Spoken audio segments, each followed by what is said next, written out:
The house on Birchwood Lane was picture-perfect, or at least that's what everyone thought. Nestled in the quiet suburbs of Portland, Oregon, it was the kind of home people envied.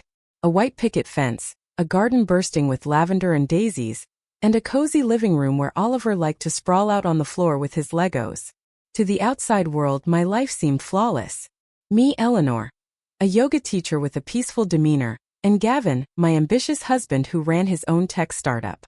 Together, we were the definition of couple goals. At least on paper. But beneath the surface, cracks had begun to form.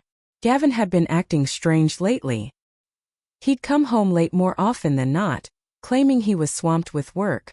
His phone, which used to sit idly on the kitchen counter, now rarely left his pocket. And when I did catch a glimpse of it, accidentally of course, it was always locked. I tried to shrug it off. After all, Gavin was a busy man. Running a company wasn't easy, and stress could make anyone distant. But something gnawed at me, a nagging feeling I couldn't quite shake. It wasn't just his absence, it was the way he looked at me, or rather didn't look at me. The warmth in his eyes had dimmed, replaced by something colder, more detached. Then came the night everything changed.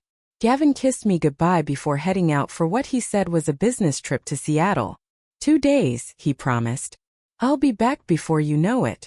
As the front door clicked shut behind him, I felt an inexplicable urge to stay awake. Something about the way he said those words, it felt rehearsed like lines from a script. So instead of curling up with a book or turning in early, I sat by the window staring into the darkness. Hours passed. Just as I was about to give up and head to bed, I heard the unmistakable crunch of tires on gravel. My heart skipped a beat. He forgot something, I thought.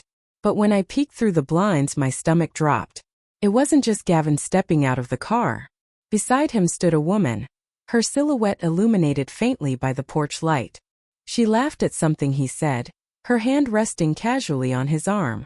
My breath hitched. For a moment I thought I might faint. This wasn't right. This wasn't possible. Yet there they were, standing in our driveway like it was the most natural thing in the world. I grabbed my phone, my hands trembling so badly I almost dropped it. Silently I crept downstairs, careful not to make a sound.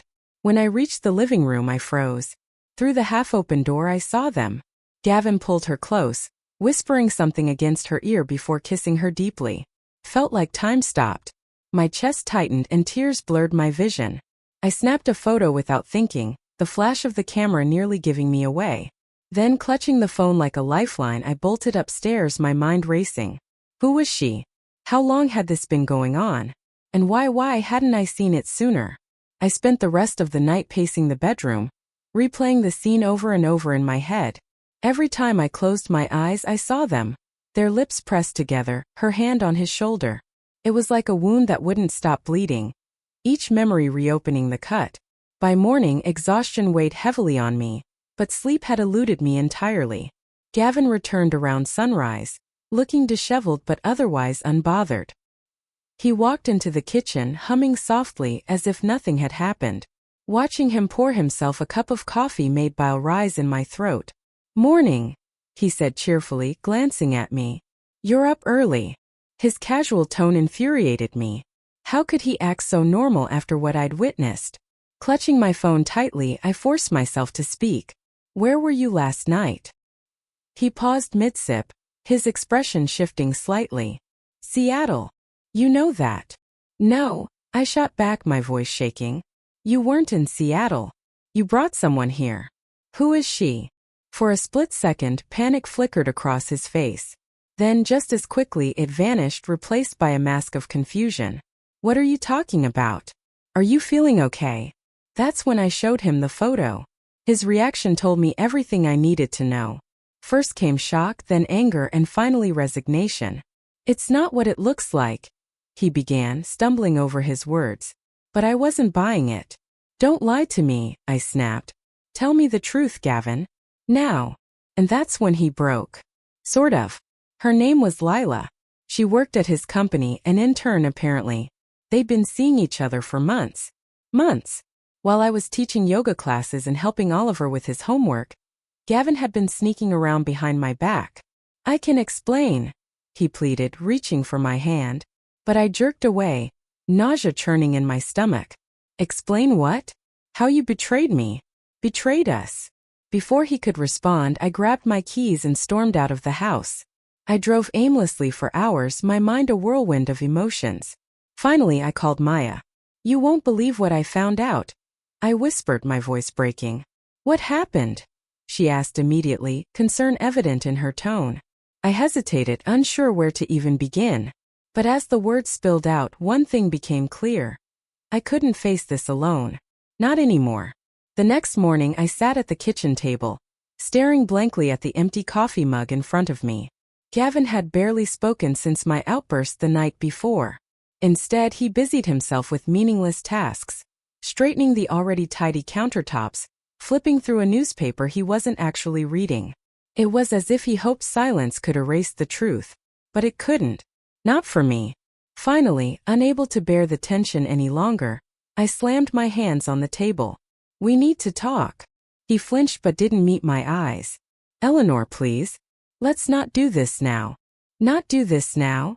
My voice rose sharply, surprising even myself. When exactly would be a good time, Gavin?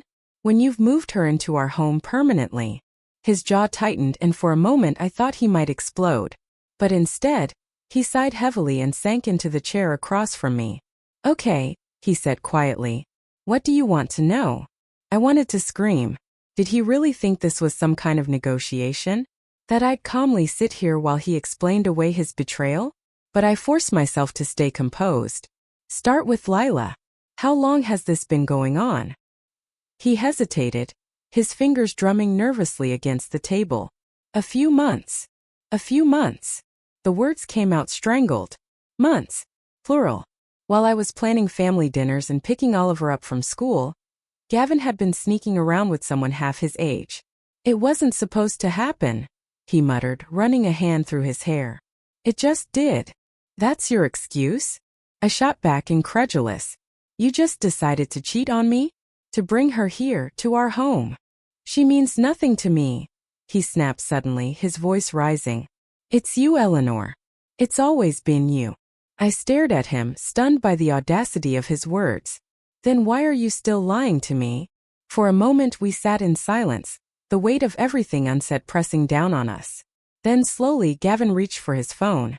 Look, if you don't believe me, read these texts. She's been pressuring me, trying to make me choose between you and her. My stomach churned. Was he serious right now? Trying to paint himself as the victim? Before I could respond, Oliver shuffled into the room, rubbing his sleepy eyes. Mommy, Daddy, why are you yelling? Gavin immediately softened, pulling Oliver onto his lap. We're not yelling, buddy. Everything's fine. But it wasn't fine. And as I watched them together, guilt and anger warring within me, I realized something. This wasn't just about Gavin and me anymore. Oliver was caught in the middle of this mess, and I had no idea how to fix it. Later that evening, after Oliver had gone to bed, I found myself scrolling through Gavin's phone. He'd left it unattended, a rare mistake, and curiosity got the better of me. What I discovered made my blood boil. Lila's messages were relentless, filled with manipulative phrases designed to chip away at Gavin's loyalty to me. You deserve better than her, one read. Another. I can give you everything she can't. But it wasn't just about seduction. Some of the texts were downright cruel. She doesn't understand you like I do, Lila wrote. Why waste your life with someone who doesn't appreciate you? Each word felt like a dagger twisting deeper into my chest. How dare she? Who was she to decide what Gavin deserved? And then there were the ones about Oliver. Does she even care about your son? Or is she too busy playing housewife to notice? That one hit me hardest, because deep down I wondered if there was any truth to it. The next day I called Maya over. We sat at the kitchen table, surrounded by crumpled tissues and half-empty mugs of tea. I can't keep living like this, I confessed, my voice breaking. Every time I look at him I see her. Every time he touches Oliver, I wonder if he's thinking about her. Maya listened patiently, nodding as I spoke. You need to set boundaries, she said firmly. For yourself and for Oliver. She was right. I couldn't let Gavin continue treating our home like his personal playground. So later that evening, I confronted him again. This isn't working. I began, my tone steady despite the turmoil inside me. You need to leave. His eyes widened in disbelief. Leave? Are you serious?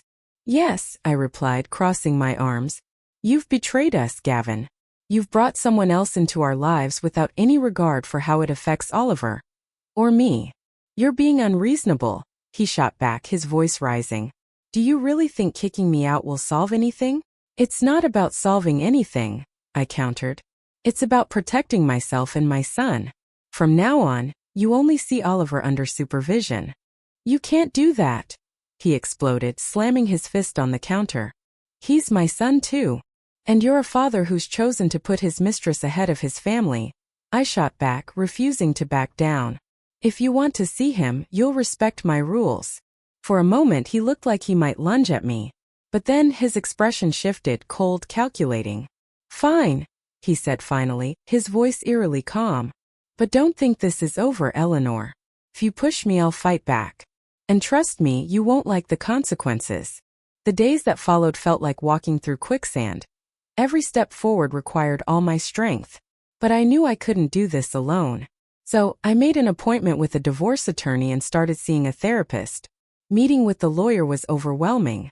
Papers upon papers detailing assets, custody arrangements, and alimony stretched across the table in front of me. It was surreal to think about dismantling everything Gavin and I had built together. You have every right to protect yourself, my lawyer, Miss Carter, assured me. He's crossed lines he shouldn't have, and the courts will see that. Her words gave me a sliver of hope, but they also reminded me how much was at stake. This wasn't just about me anymore, it was about Oliver too. Therapy proved equally challenging. Sitting in that quiet room, recounting every moment of betrayal and heartbreak, left me emotionally drained. But slowly, I began to untangle the knots of guilt and self-doubt that had taken root inside me. You deserve better than this, my therapist said gently during one session. And it's okay to demand it. Her validation hit me harder than I expected.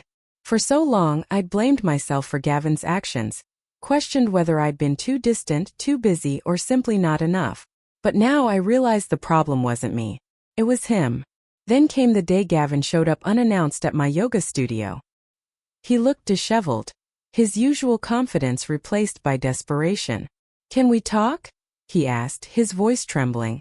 I hesitated but eventually nodded. We stepped outside, where the crisp Portland air did little to ease the tension between us. I miss you, he admitted, his eyes pleading. I know I messed up, but we can fix this. Together. His words stung, not because they were false, but because they once might have swayed me. But not anymore. I'm sorry, Gavin, I replied firmly.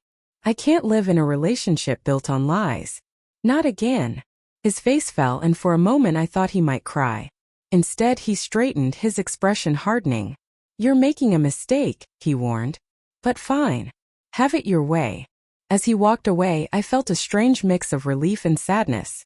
Relief that I'd finally stood my ground. Sadness that things had come to this. Later that evening, as I tucked Oliver into bed, he looked up at me with wide eyes. Mommy, why doesn't Daddy live here anymore? My heart clenched.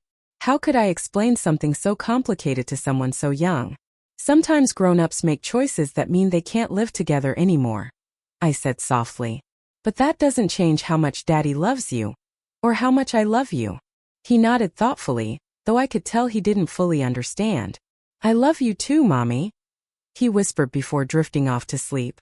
In that moment, I vowed to do whatever it took to shield him from the fallout of our broken family. If I thought things couldn't get worse, I was wrong. Gavin spared no expense in hiring a team of high-powered lawyers to drag out the divorce proceedings. Every meeting turned into a battle, every document a point of contention. They questioned my fitness as a parent, accused me of being vindictive, and even tried to paint my decision to leave as irrational. Meanwhile, Lila continued her campaign of harassment. Her texts grew bolder, more venomous. You'll never be enough for him, she wrote. Why fight for scraps when you can walk away? At first, her words rattled me. But then I realized something. She was afraid. Afraid that Gavin might actually choose me over her. And that realization gave me strength. Still, the constant attacks wore me down. Some nights I lay awake replaying every insult, every accusation, wondering if I'd ever escape the storm. One particularly grueling day, after a marathon mediation session, Maya met me at a coffee shop. "You look like hell," she said bluntly, sliding a latte toward me. "Thanks," I muttered dryly, though I appreciated her honesty. "Seriously though, you've got this," she insisted. "You're stronger than both of them combined."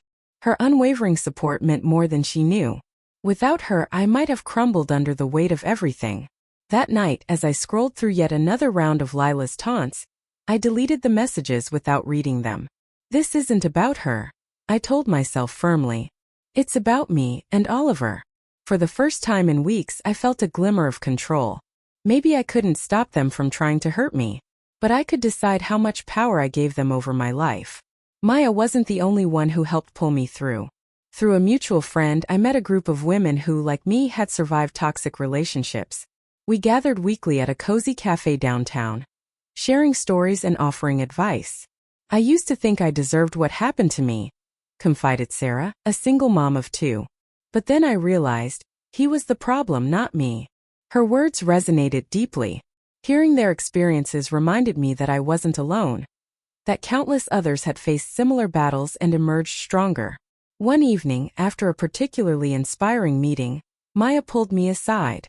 "You're glowing," she teased, though her smile was genuine. "I feel lighter," I admitted. "Like maybe I can actually rebuild my life."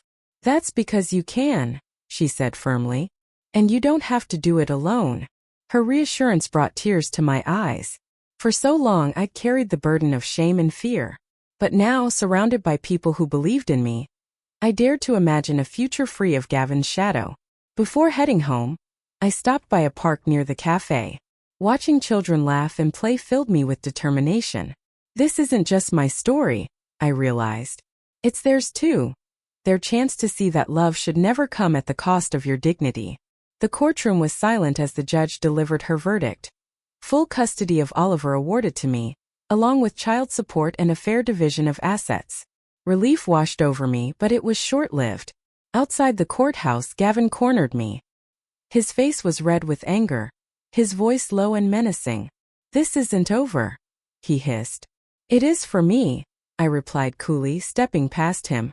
From that moment I knew I needed distance, not just from Gavin, but from everything that reminded me of our failed marriage.